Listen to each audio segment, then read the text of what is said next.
So let's get down to this. Hi, everyone. This is Country Music News International. And my name's Nigel Sharpe, as ever. And I'm speaking to Rick Monroe of Rick Monroe and the Hitmen. I was, Howdy. yeah, I was a bit worried when I first saw the name The Hitmen. You get visions of mafia mobs or something. But from what I read, it's just kind of based on the fact that you think that the guys just kill it every night they play. Every night they just come in and they just lay it down. So I was kind of a joke saying, "You guys are like Hitmen. You're killing it every night," and that just kind of became the name. Have you found with, working with a band now on a sort of regular basis that you've really kind of established an identity for the band, not just for, if you like, the brand Rick Monroe? Well, I definitely think we are because I think a lot of it. One of the big things is our harmonies, and the harmonies have been really developing because the front three guys really work well together. And we've been doing it for so long now that I think that's become kind of a thing. I think it's the influence that we all bring to the table. I bring a lot of singer-songwriter, old country, and like classic rock as my influences. The guitar player is a little bit more like metal and classical. The bass player is probably more singer-songwriter. He's classic rock as well, but also bluegrass because he's from Kentucky.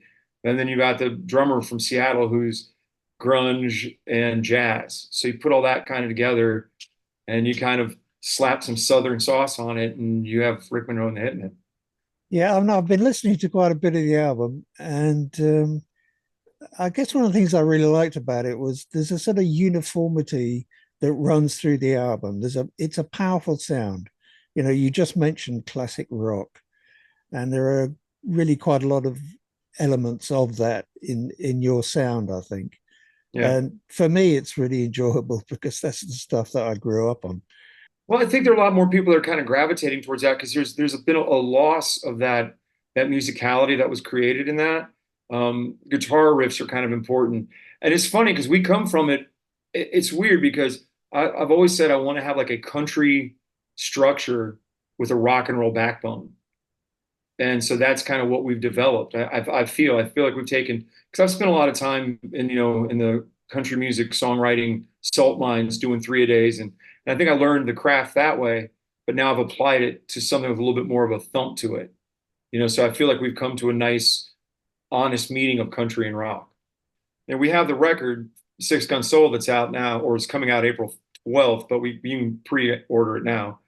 That's my sales pitch. Right. Okay. But we also dropped a single called "Worth the Hurt" that I Yeah. wrote with the guys from Saving Abel, which is a completely kind of a left turn from what we do. But I thought it was a cool thing because I wrote it for their album. They didn't pick it up. We decided that it kind of fit us too, or we could do it. So we went with their producer and did it, and it's charting at rock radio right now, which is kind of fun for us. I think nowadays, especially with playlisting and all that stuff, I think you can just start creating music that you want. Obviously, we did an LP, which we wanted it to have a consistent and concise sound to it. And we'll probably do the same thing, record a bunch, release, and then do another album. But in between, we'll probably be throwing out all kinds of different, because we even did a track earlier last year with Be Still from Nappy Roots called Common Ground. Completely different than anything else we've ever done. So, I mean, that's the beauty of modern technology, I guess.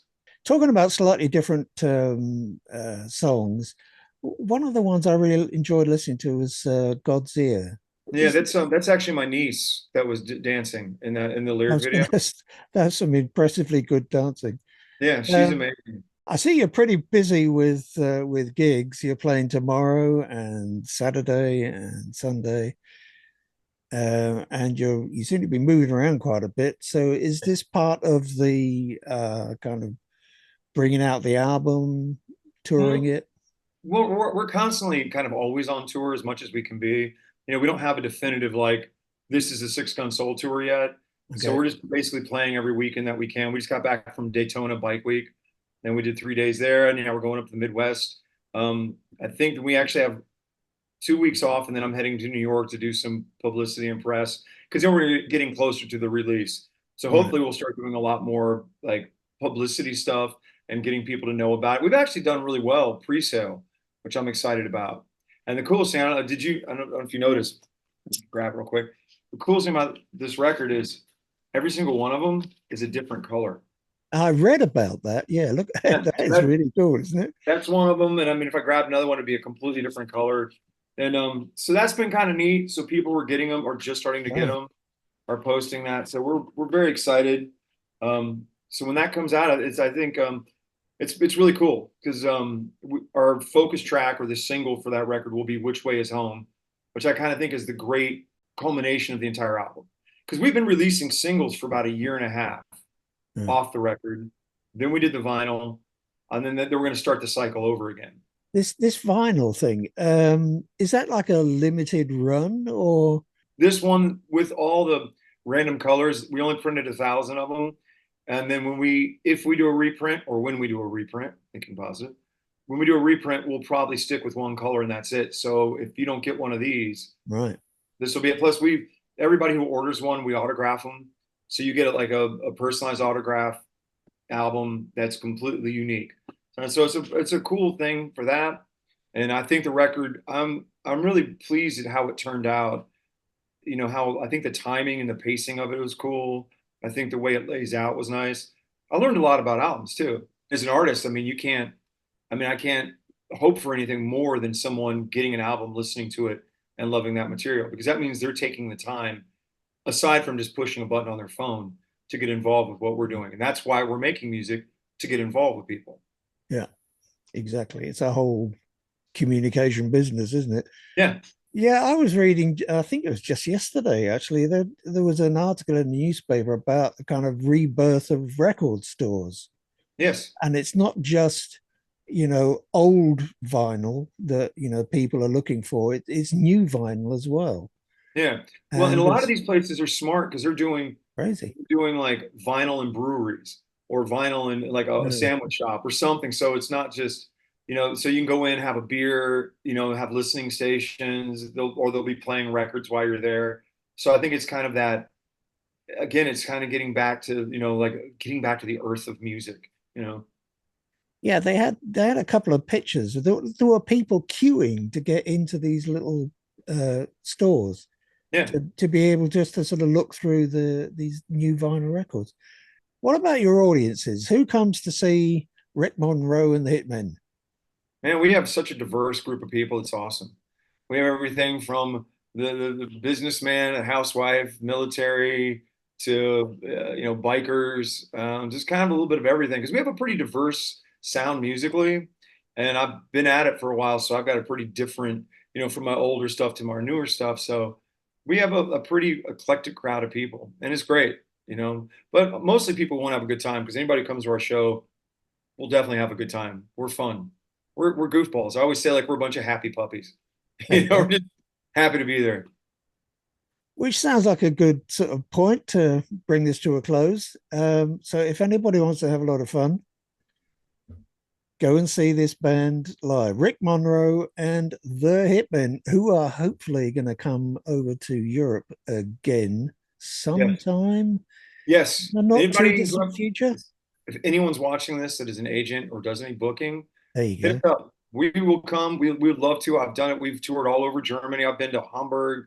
We've been down all the way down to where was it? We Baden-Baden. Right.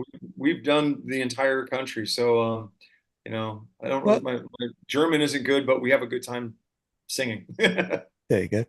Well, I mean, the nice thing about being over here is that you can get everywhere pretty, pretty quickly. Yeah.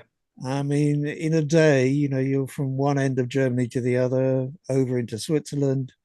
Yep. That's a good place to play country Yeah, music. we played. We just last year we played the Schupfart Festival. You You better know, come over and have a beer yeah, and have a pizza and a doner kebab. There you go. that sounds like a plan. Thank you very much It for is. having us on and everything. We appreciate it. Well, we thank you for your time. So, and wish you all the best with the album and Thank you. Tell all the. everybody go get it. They can go to rickmonroe.com, Thank you. rickmonroe.com, and There you you can go. get one of these sent to you. You take Thank care you. and all the best to the guys in the band. Great All band, right. great songs. Really Thank enjoyed you. listening to it. Thank you. Go enjoy that Yeah. cold beer now. Oh, thank you for reminding me. Thanks, Bye. brother. Have a good one, man. Thank you. Bye.